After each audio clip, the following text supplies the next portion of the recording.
দেখছেন BNA news, সবার সাথে সবার পাশে।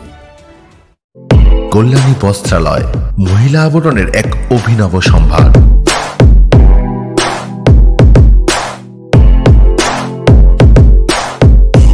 পুরুষের jeans, shirt, T shirt and casuals, kids ওয়্যারে আকর্ষণীয় কালেকশন, অভিজাত বস্ত্র প্রতিষ্ঠান কল্যাণী বস্ত্রালয়, বেড়াচাপা পৃথিবী রোড, উত্তর 24 পরগনা। অনুষ্ঠিত হলো নূরে আলম চাইল্ড ডেভেলপমেন্ট নার্সারি স্কুলে বাৎসরিক ক্রীড়া প্রতিযোগিতা।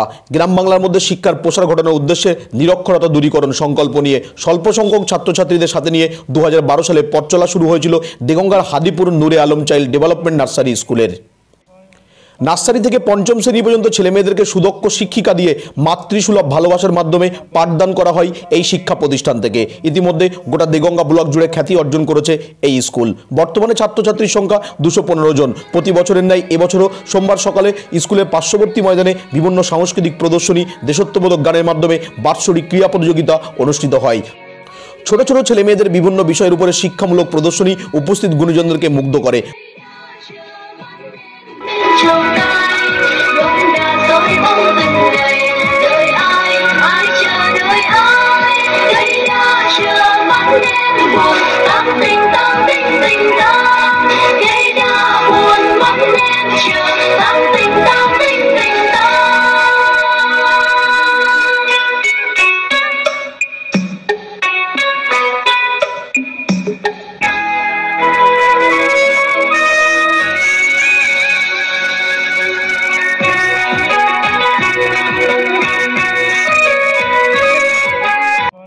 নূরে আলম চাইল্ড ডেভেলপমেন্ট নার্সারি স্কুলে বাৎসরিক ক্রীড়া প্রতিযোগিতা অনুষ্ঠানে বিশিষ্টজনদের মধ্যে উপস্থিত ছিলেন দেগঙ্গার পঞ্চায়েত সমিতির সভাপতি মফিদুল হক সাহাজি, বিশিষ্ট আইনজীবী আব্দুল হান্নান, দেগঙ্গার পঞ্চায়েত সমিতির সদস্য ফিরোজ সাহাজি, দেগঙ্গার হাদিপুর 1 নম্বর গ্রাম পঞ্চায়েতের সদস্য কামাল উদ্দিন, অঞ্চল সভাপতি আব্দুল হাকিম, দেগঙ্গার পঞ্চায়েত সমিতির সদস্য আসাদুল ইসলাম সানি, সমাজসেবী আবু হোসেন বাবলু, স্কুলের কর্ণধার ও বিশিষ্ট সমাজসেবী আব্দুর রহমান ও স্কুলের প্রধান শিক্ষিকা রেহেনা পারভিন সহ গুণীজনেরা।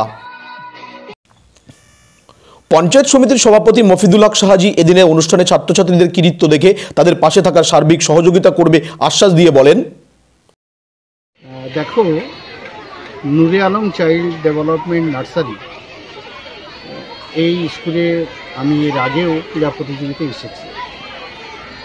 তুমি যে প্রশ্নটা করেছো, আমার মনে হচ্ছে যে এই নার্সারি স্কুলগুলো, বিশেষ করে নূরে আলম চাইল্ড ডেভেলপমেন্ট নার্সারি স্কুলের মতো যেসব নার্সারি স্কুলগুলো হয়েছে, তুমি লক্ষ্য করবে যে এই স্কুলের যারা 4র্থ শ্রেণী পাস করে 5ম শ্রেণীতে মাধ্যমিক স্কুলে ভর্তি হচ্ছে, তারা 1 থেকে 10-এর মধ্যে কিন্তু র্যাঙ্ক করছে।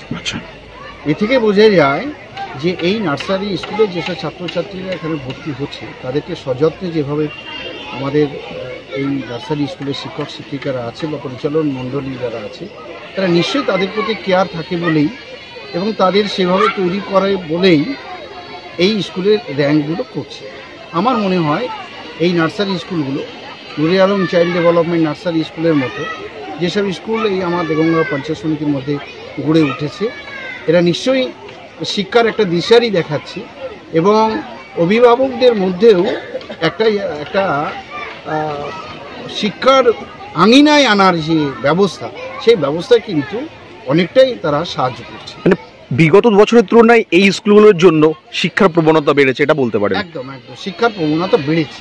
পাশাপাশি পঞ্চায়েত সমিতির সভাপতি হিসাবে এদেরকে আপনি কি বলবেন? পঞ্চায়েত সমিতি হিসেবে বলবো যে আগেও দেখো এই নার্সারি স্কুলে আমি এসেছি, ওদের সঙ্গে ছিলাম, আগামী দিনেও থাকবো এবং এই বিদ্যালয়ের জন্য যদি আমার কোনো কিছু করার থাকে সরকারি আইনের বাধ্যবাধকতার মধ্যে, আমি নিশ্চয়ই এই সকল স্কুলের পাশে দাঁড়িয়ে তাদের সঙ্গে থেকে আরও বেশি শিক্ষার প্রসার ঘটানোর চেষ্টা করব। পরিশেষে নূরে আলম চাইল্ড ডেভেলপমেন্ট স্কুলের প্রধান শিক্ষিকা রেহেনা পারভিন তাদের মূল উদ্দেশ্য সম্পর্কে বলেন, অ্যাকচুয়ালি আমরা নার্সারি কেজি স্কুল গড়ে তুলেছি গ্রাম্য এলাকায়। তো এলাকার অনেক স্টুডেন্ট তারা অনেকে স্কুলে যেতে যায় না, তাদের স্কুলমুখী করার জন্য এবং তাদের সুন্দর পরিষেবা দিয়ে আর কি মানে তৈরি করার একটা মানসিকতা নিয়ে আমাদের এই স্কুল। একটাই আমাদের উদ্দেশ্য, যারা নিরক্ষরতা যেন কেউ না থাকে, সবাই যেন শিক্ষিত হয় এবং নিজে স্বনির্ভর হতে পারে ভবিষ্যতে। তো তাদেরকে আমরা সেইভাবেই উৎসাহিত করি এবং সেইভাবেই পঠন পঠন করে তারা সৃজনশীলতার বিকাশ ঘটিয়ে তারা তৈরি হচ্ছে। আপনাদের স্কুলে কতজন শিক্ষিকা রয়েছেন এভাবে?